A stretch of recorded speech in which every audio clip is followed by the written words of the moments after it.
Napakaganda ng panahon ngayong araw. Mainit at maliwalas ang panahon. Ayan, dahil nga sobrang init ngayon. Maraming pumasok ngayon dahil nga hindi umuulan. Ayan, maraming pumasok ng mga estudyante ngayong araw. Kaya ayan, nandito na naman kami sa school para magtinda. Ayan, kung mapapansin nyo, tapos na nga kami maglabay at mag-ayos ng tindahan dahil napakaaga namin pumunta dito. At kaya ayan, nag-aabang na lang kami sa mga bumibili.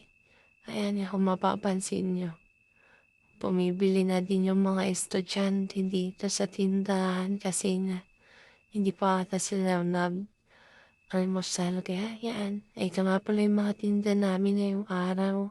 Rawan fishball kikiam, hot dogs, cheese stick, empanada, donut. Ayan, madami pa rin kaming tinda ngayon. Kasi nga maraming estudyante ngayon. Ayan nga, dahil nga wala pang masyadong bumibili. Pa-chill-chill mo lang muna ang mga marites niyong tindera. At ayun, maraming salamat. Hanggang doon na lang muna ang aking video.